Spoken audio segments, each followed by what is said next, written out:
Asheville, North Carolina. The Biltmore Estate. The Vanderbilt Estate.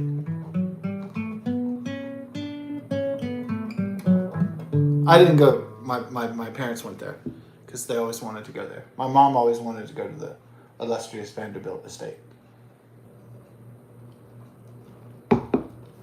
Though, if I went both to Union Station and the Vanderbilt Estate, Biltmore, in Asheville, North Carolina, then I would have been to 2 shooting locations of Hannibal with Hannibal Lecter.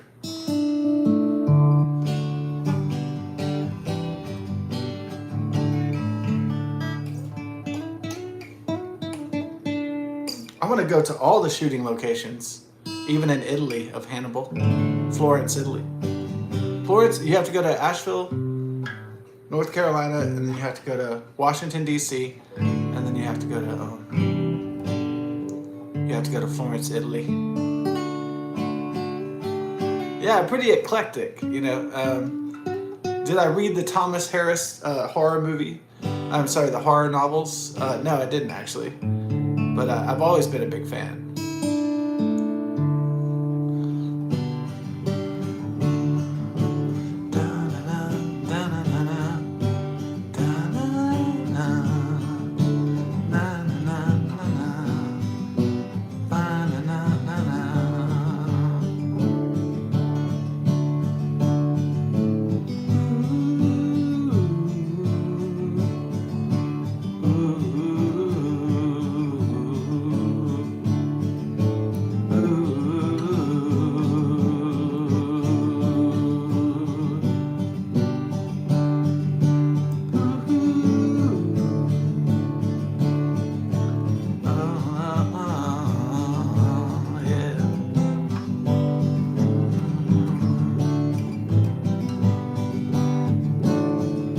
Yeah, you can use your voice as a musical instrument as well.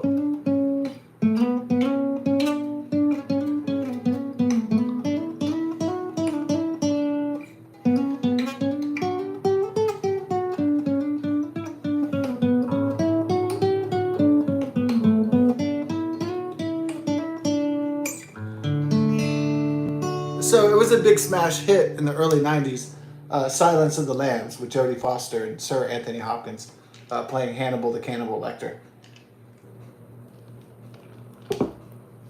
I had no idea when I was 11 years old that there had been a previous movie based off Red Dragon, or that Thomas Harris was a crime thriller novelist. I guess it was an intrepid idea, because most serial killers were, even though I guess Hannibal Lecter is the villain of the Thomas Harris novels, he's really kind of like a serial killer superhero. He's Dexter before Dexter, basically. Yeah, he's kind of like he's almost like the protagonist in a lot of ways. Yeah. He's like Dexter before Dexter. Right. Because in most villains you don't root for in cinema, like Darth Vader. Most antagonists you want to lose or to die or whatever. Well, maybe Vader was a semi-bad example because he has the redemptive arc.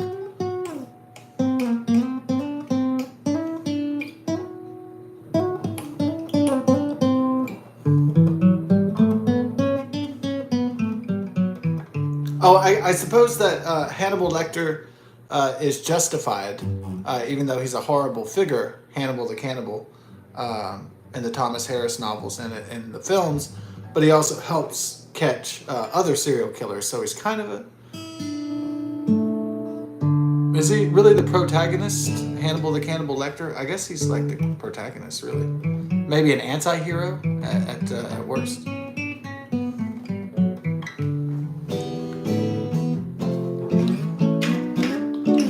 So he helps the FBI catch the really bad guys. But before the Thomas Harris novels, before the idea of creating a serial killer superhero, Well, I guess that was what Thomas Harris was trying to do with his novels. I suppose society was generally horrified by Charles Manson and John Wayne Gacy and Ted Bundy and these kind of characters.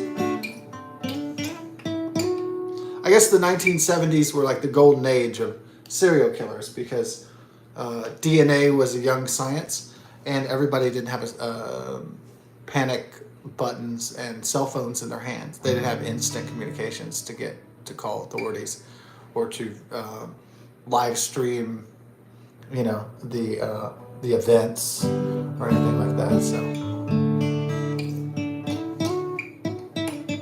I'm sure there's still serial killers out there, but they, it's more like spree killers are like the main thing.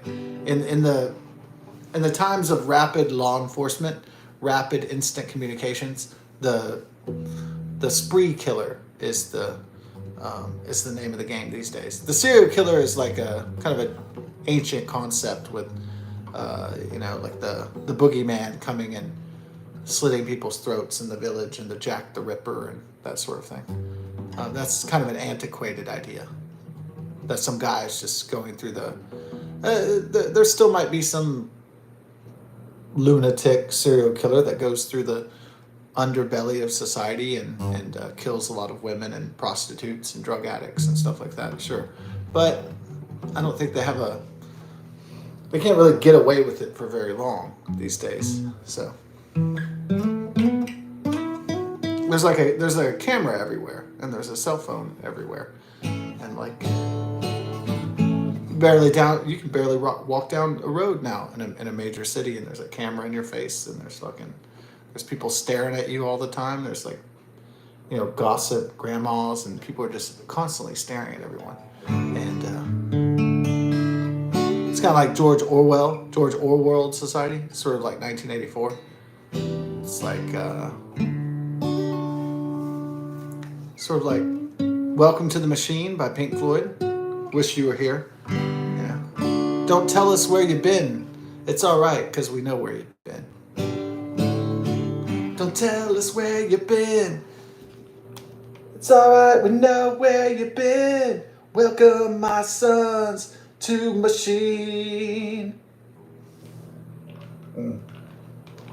Maybe it's not as bad as like Great Britain, V for Vendetta. Maybe it's not a total and complete surveillance state like the Chinese Communist Party, but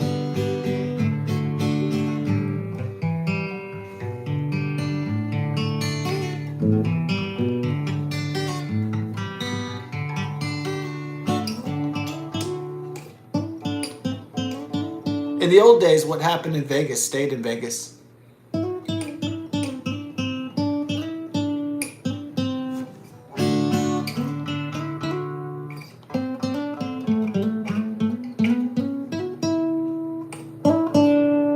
In the ancient days of privacy, people would ask philosophical questions such as,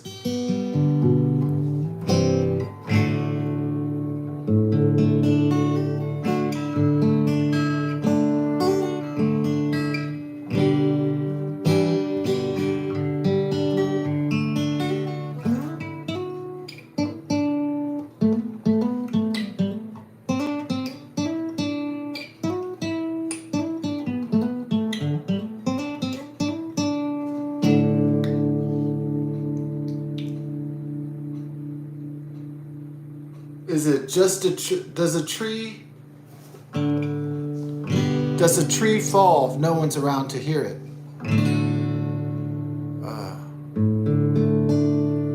That was really deep. Well, if there's no one around to hear it, then how do they know the tree broke or whatever?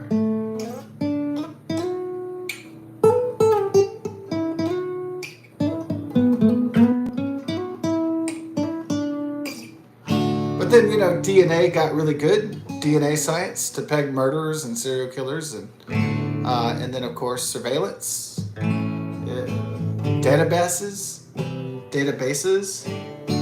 fingerprints,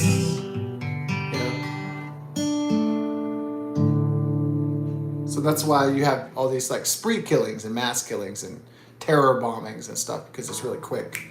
People just go da da da da da da, or they set off the bombs, or it's real quick. You know, they're not just cruising around looking for their next victim, right?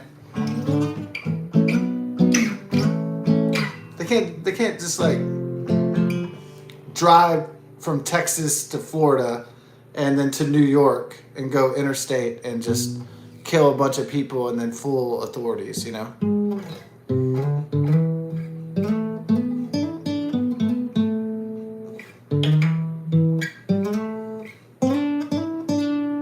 And now they have like global police, right? Interpol. They have global police too. Interpol.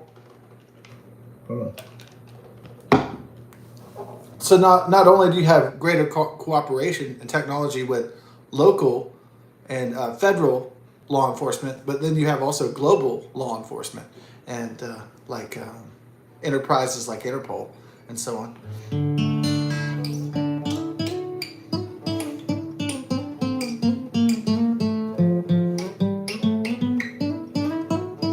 Gone are the days where a man could kill 10 people in another country and then move to Washington and set up a new identity, you know, like in the old Wild Wild West, and then say, oh yeah, I'm John Jenkins, and just start a new life or something like that.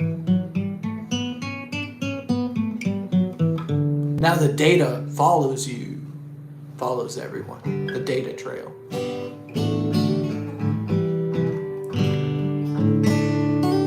I found this out the hard way, you know. I left Houston when I was like 21 and went to Seattle to try to get a job. And then I got fired from this one company.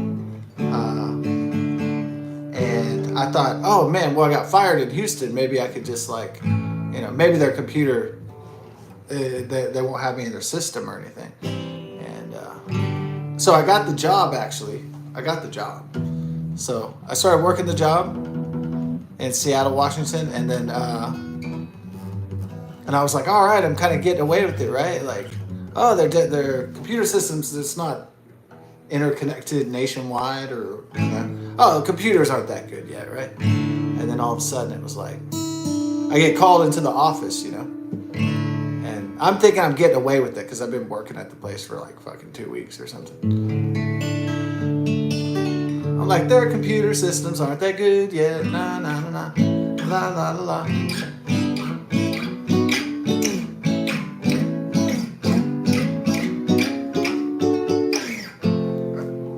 And then they're like, you know, did you work down in Houston for the company? Yeah, because our computer records show, I was like, fuck, they found out. Fuck.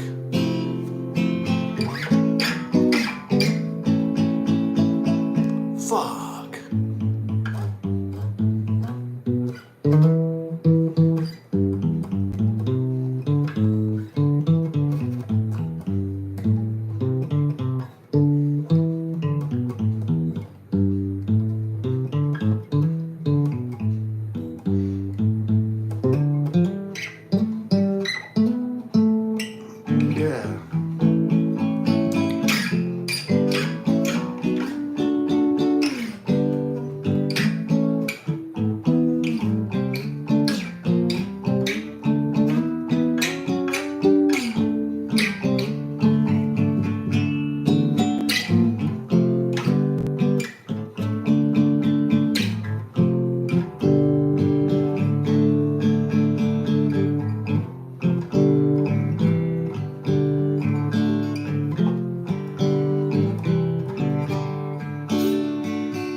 So then,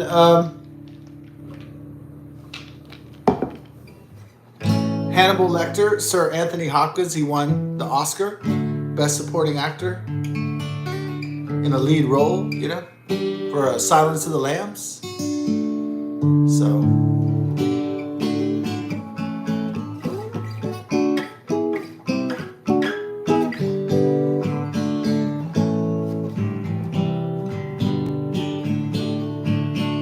Wait, Jodie Foster won an Oscar too, right? Did she win an Oscar as well? Best lead female. I think the Buffalo Bill guy should have won an Oscar too. That was just great performances.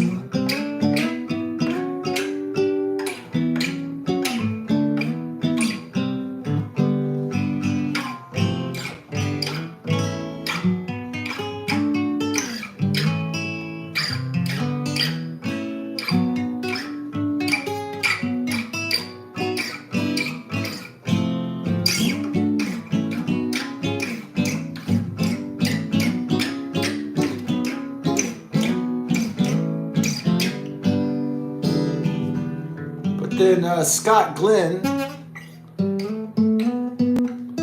plays the FBI chief, and I thought he sucked. He was like the weak. Scott Glenn is like, to me, he's always the weakest link in the movie. It's like,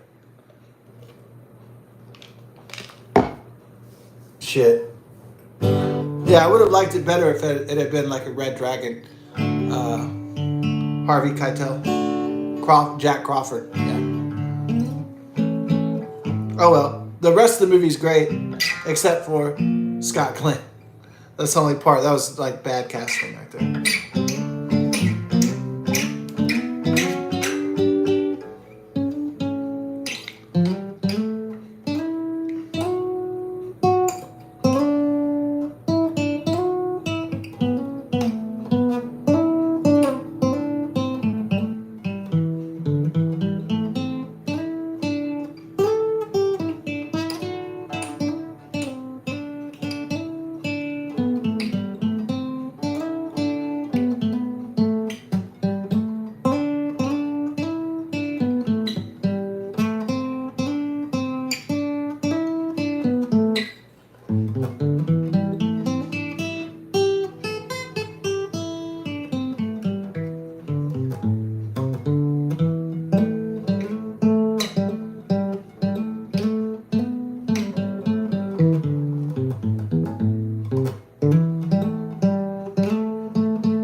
So, Silence of the Lambs was directed by Jonathan Demme. He also directed Talking Heads, Stop Making Sense.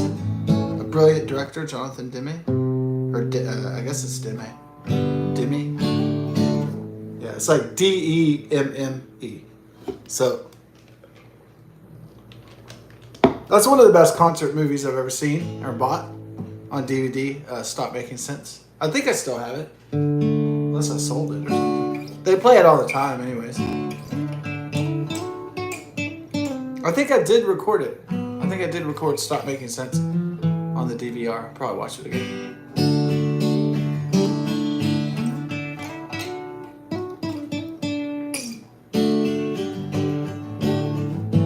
But in 1986, by Michael Mann, I think didn't he just pass away recently, Michael Mann? The famous director. Manhunter was released. It's kind of a cult classic movie based on Thomas Harris's novel. The first novel is called Red Dragon and doesn't focus on Clarice Starling as the FBI agent. It's her predecessor called Will Graham, but it still has Jack Crawford and the Hannibal Lecter. Third novel is called Hannibal. A really ambitious novel. Very ambitious movie too. But unfortunately, I think it would have made a lot more money if Jodie Foster would have came back, but no, for some reason she didn't. She didn't believe in sequels.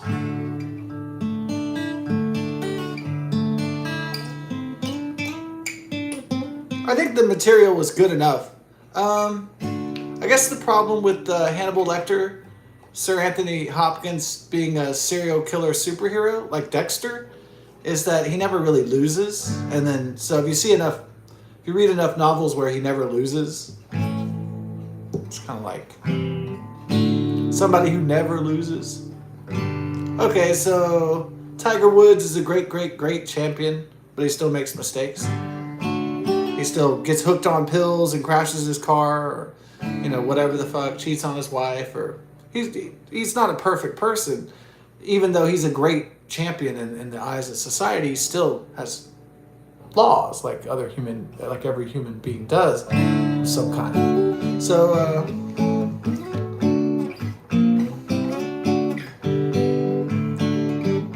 it would have been really cool if they made a Thomas Harris novel where Hannibal Lecter just gets his ass kicked, or he just almost dies or something. I don't know, it just would have made it juicier, more compelling. That he's a super genius that always is like 30 steps ahead of everybody all the time. It gets tedious after a while, like a serial killer superhero. I guess Dexter's like that too, right? He like always wins. Just gets old. It's like, oh, I wonder if he's gonna get hurt this time. Oh no, he's not gonna die. There's no suspense. Oh well. You can't have a sequel if your lead character dies. How can you? Or gets seriously crippled or something.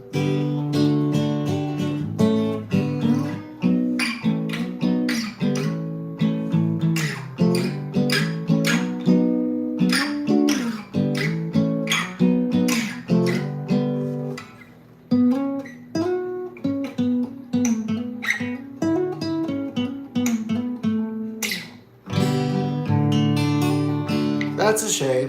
Oh well, Sir Anthony Hopkins is too old to play Hannibal Lecter. And I went and saw that Hannibal Rising movie. Yeah. It was doo-doo. I didn't watch the series Hannibal with Mads Mikkelsen. I said, enough. I've already read a Hannibal novel, and I've already seen Silence of the Lambs and Manhunter and Red Dragon, and I'm done. Yeah, I was like, I can't just, it's like if you watch Batman for the rest of your life, like what would you learn about Batman? If you watch Batman from when you're like 5 years old all the way to your like 75, what would you learn about Batman that you didn't know before? There would be a point where you'd say, okay, well, I think I know all about Batman. Or I think I know all about Thomas Harris crime thriller novels. Maybe I should do something else or learn something else maybe. So that's a thought.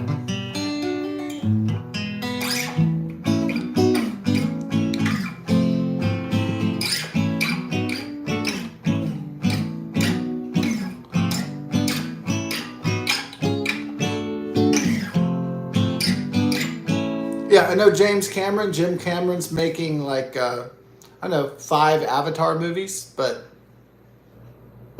Avatars. It's really avatarded. But was Way of Water, Avatar 2, a really huge success? I heard it wasn't that good. So like, who really wants to see like 7 Avatar movies though? Like, spend your life watching Avatars? I don't know. Blue aliens on a fantasy world. Maybe with enough drugs. Reefer. Maybe so. Maybe with some acid, some reefer. I can't really see myself watching 5 Avatar movies. First one, cool. But 5 or so Avatar movies? I think it's going to stall out and one's going to fucking bomb and the studio is going to be like, okay, no more Avatar. No more blue aliens, Jim. And he's going to go,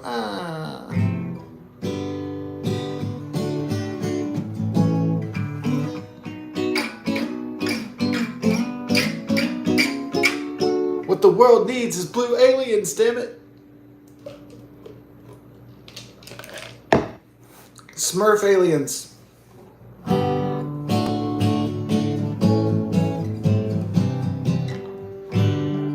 I could watch 8 movies, like in outer space. That would be cool, right? But Avatar, fucking Avatar.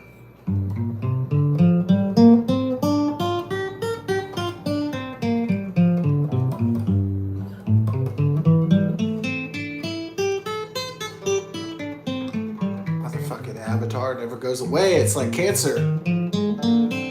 It's like AIDS. It's like COVID. It just never goes away. He's like, I'm gonna keep on making Avatar. It's like, fuck, no.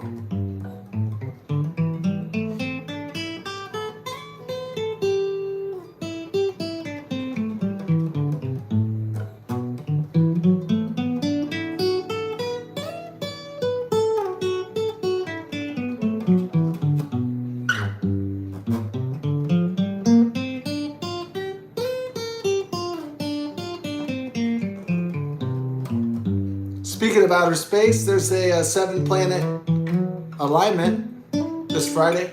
Planetary alignment. The Planetary Parade, it's called. The Planetary Parade.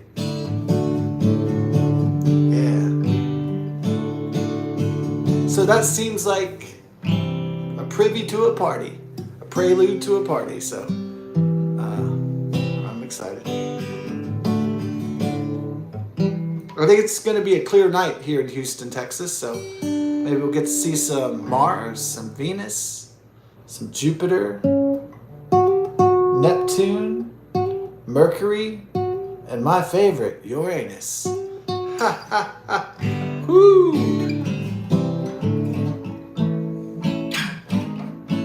I told my 8th grade Earth Science teacher, I said, have they ever seen Uranus?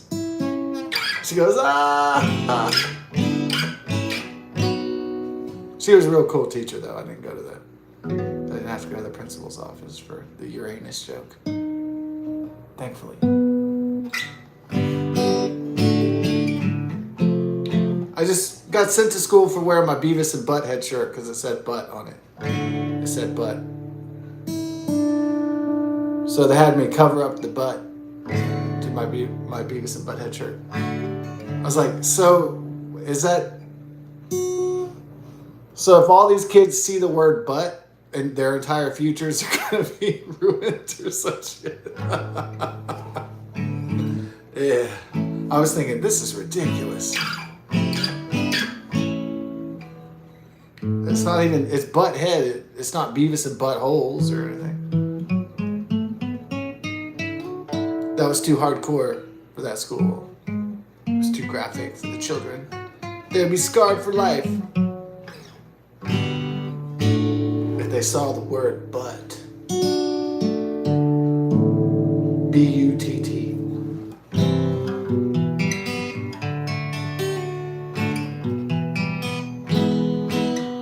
All those children are scarred forever. They're fucked up right now. Really fucked up. All those former children now. I know why they're really touchy at that school, because it was the first year that we went to the school. It was a new school, so they were really sensitive that year. Now kids at the school probably walk around with shirts that probably say like Hail Satan and have like pentagrams on them and dead bodies and shit. All impaled in blood or something. Maybe not, probably not. But.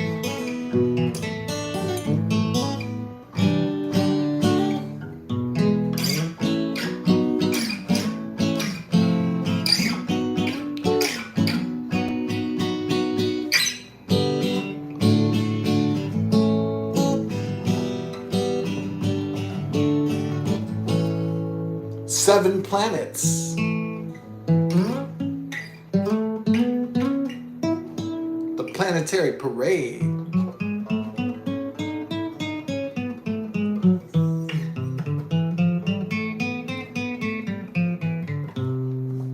Hell yeah, I can't wait. Well, I have to wait until Friday. So, and the next planetary alignment of 7 planets will not occur until the year 2040. 2040.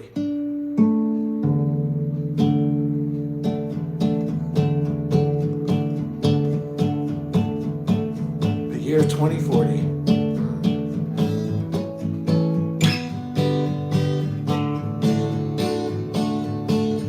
So when I wrap up the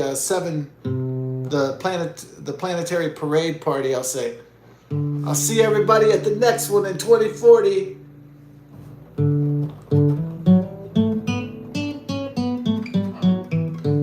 Oh. Gotta go, the Shih Tzu calls.